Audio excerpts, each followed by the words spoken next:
नमस्ते साथियों, मैं सोनू आर्य। आप देख रहे थे मिशन आर्यवर्त और बोल हिंदुस्तान का साझा उपक्रम। किसान आंदोलन की कवरेज बेहद लंबे समय से हम कर रहे थे। आज हम उपस्थित हैं टिटोली गांव में, और टिटोली गांव का जब नाम आएगा तो पिछले लगभग एक महीना पहले जो यहाँ स्थिति बनी, उस स्थिति से आप सब लोग अवगत हैं। अभी परिस्थितियाँ यहाँ की बेहद सामान्य है। कई साथियों ने हमसे, जो यूट्यूबर्स हमारे व्यूवर्स हैं, उन्होंने पूछा कि अब वहाँ जाकर के आप कवरेज क्यों नहीं करते हो, वहाँ का हाल हमें जानना है कि वहाँ कैसे हालात हैं। तो हम अभी टिटोली में उपस्थित हैं, और टिटोली में अभी आदरणीय गुरुजी विजय जी हमारे साथ मौजूद हैं। पेशे से आप शिक्षक रहे हैं, और मेरे साथ जो युवा साथी थे उन्होंने बताया कि गुरुजी का इस गांव की तरक्की में बहुत बड़ा योगदान है। और योगदान ये है, जितने भी बच्चे आपके पास से शिक्षा ग्रहण करके निकले यहाँ से, वो लोग लगभग 80% जो लोग थे वो जॉब उनकी लगी सरकारी। तो ये बहुत बड़ी बात है। और इसके साथ साथ गुरुजी ने केवल उनके जीवन को ही नहीं सुधारा, बल्कि युवा पीढ़ी को संस्कार देने का काम भी निरंतर आदरणीय गुरुजी कर रहे हैं। तो आइए गुरुजी से चर्चा और परिचर्चा करते हैं।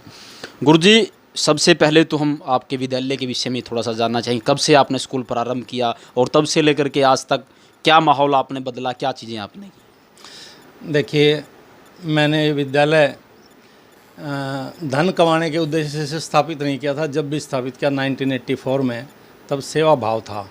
लेकिन उस सेवा भाव को बाद में जीविका उपार्जन में मैंने उसको बदल दिया, और परिस्थितियों ने ऐसी करवट ली कि वो जीविका उपार्जन बनते बनते गांव का नाम भी रोशन हुआ, मेरा नाम भी रोशन हुआ। ऐसे मुझे संस्कारी बच्चे मिलते रहे, क्योंकि आर्य समाजी गांव था, जो पढ़ाई में तो आगे रही ही रही, जिन्होंने मेरा मान सम्मान तो बढ़ाया ही बढ़ाया, लेकिन गांव की सेवा में अग्रसर हमेशा होते रहे। जब भी कोई छोटी मोटी बीमारी आई, हवन सामग्री, जो कि आर्य संस्कृति की परिचायक है, किसी शब्द का उसके लिए उपयोग करना उचित नहीं होगा, हवन सामग्री का प्रचार प्रसार, हवन का प्रचार प्रसार, और उसके अंदर निस्वार्थ सेवा का भाव बच्चों में पहले से ही था। मैंने तो केवल उसको ज़रा सी हवा दी और वो और आगे बढ़ चढ़कर सामने आई।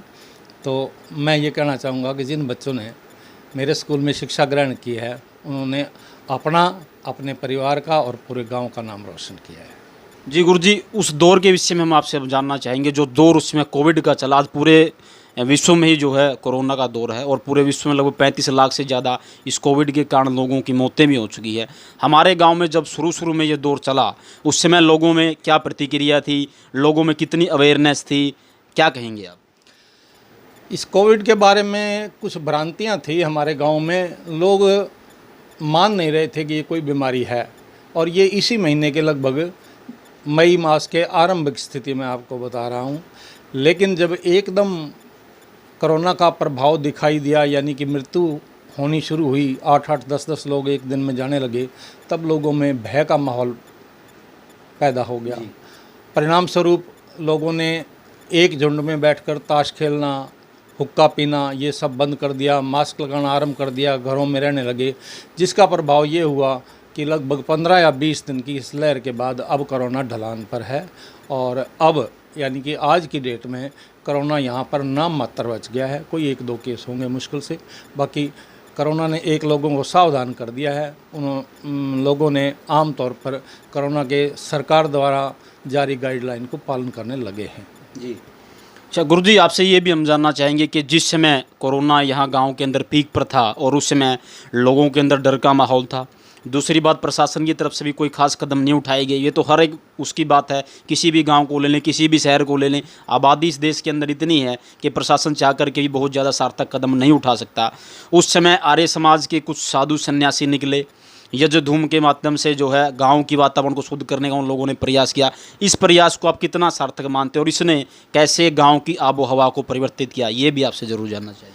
मैं जैसा कि आपको पहले ही बता चुका हूँ, हमारी प्राचीन संस्कृति है हवन यज्ञ, और स्वामी जी ने, आदित्य वेश जी ने जो कदम उठाया, और गांव के बच्चों ने, ख़ासतौर से हमारे स्कूल में पढ़ने वाले विद्यार्थियों ने जो स्वामी जी का सहयोग किया, जो घर घर उन्होंने शाम के समय, सुबह के समय, दोपहर के समय हवन सामग्री से धूमनी दी है, उससे वातावरण स्वच्छ हुआ है, और लोगों की श्रद्धा हवन के प्रति और बढ़ी है। भले ही आज के डॉक्टर लोग जो पश्चिमी सभ्यता में पले बड़े डॉक्टर हैं उनकी बात कर रहा हूँ। वो इस हवन सामग्री को उचित माने या ना माने, इस हवन विधि का बहुत अधिक प्रभाव पड़ता है। वातावरण शुद्ध होता है, बीमारियां नष्ट होती हैं, ये विज्ञान ने सिद्ध किया हुआ है। परंतु कुछ रूढ़िवादी लोग हैं या जिन्हें हम कहें ज़िद्दी लोग, वो नहीं मानते हैं। हमें उनका अनुसरण नहीं करना चाहिए, हमें अपनी प्राचीन पद्धति को एकदम पालन करना चाहिए। और इस हवन सामग्री ने इस गांव में जो सुधार किया है वो देखने बताने योग्य से भी अधिक है। जी अच्छा गुरुजी, एक समय वो भी था, वो अब भी वो चल ही रहा है दौर कि जो है ऑक्सीजन की कमी के कारण बहुत ज़्यादा लोगों ने अपने प्राण गंवाए, और हमने ये भी देखा किस प्रकार ऑक्सीजन की कालाबाजारी की गई। लोगों ने जो है लाखों लाखों रुपए में ऑक्सीजन के सिलेंडर जो है ब्लैक के अंदर बेचे, और लोगों को समय के ऊपर ऑक्सीजन नहीं मिल पाया, और अनेकों लोगों ने जो है छटपटाहट के रूप में अपना दम तोड़ दिया।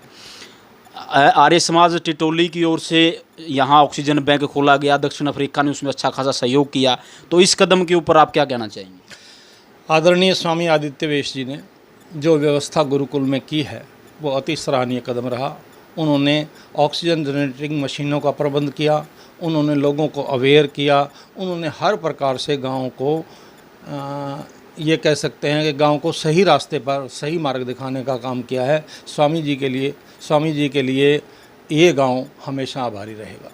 जी गुरुजी, आपके माध्यम से जो युवा पीढ़ी आपको देख रही है, विशेष करके हमारी नौजवान युवा पीढ़ी, जिसमें आज जो है कई प्रकार की भ्रांतियाँ फैली हैं, चाहे वो चारित्र्यहीनता की बात करें, चाहे वो जो अनुशासनहीनता की बात करें, उनको आर्य समाज किस प्रकार परिवर्तित कर सकता है?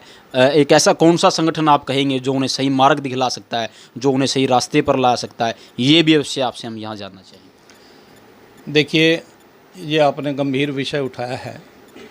पहले तो मैं इसका एक कारण आपको बताना चाहूँगा। इसके दो ही प्रमुख कारण हैं। एक तो हमारा टीवी जो पाश्चात्य संस्कृति का प्रचारक है, और एक हमारे मोबाइल फ़ोन जी। और स्वामी जी ने जो आर्ष विद्या का आरंभ यहाँ गांव में किया है, स्वामी जी ने बच्चों में जो संस्कार भरे हैं या जो संस्कार भरे जा रहे हैं उनके द्वारा, वो अपने आप में अद्वितीय हैं। उनकी प्रशंसा करने के लिए शब्दों की आवश्यकता नहीं है, वो आंखों से देखने पर ही बनता है। स्वामी जी की एक विशेषता बहुत ही महत्वपूर्ण है, वो मैं आपको बताऊंगा कि स्वामी जी इस काम को स्वयं देखते हैं, वो किसी दूसरे पर नहीं छोड़ते हैं।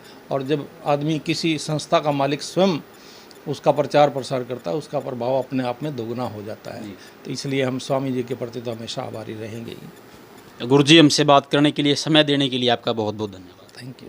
साथियों, देखते रहिए मिशन आर्यवर्त और बोल हिंदुस्तान। चैनल को लाइक करें, सब्सक्राइब करें, और युवा पीढ़ी को आप भी अपने साथ मिला करके उन्हें सही रास्ता दिखाने का प्रयास करें।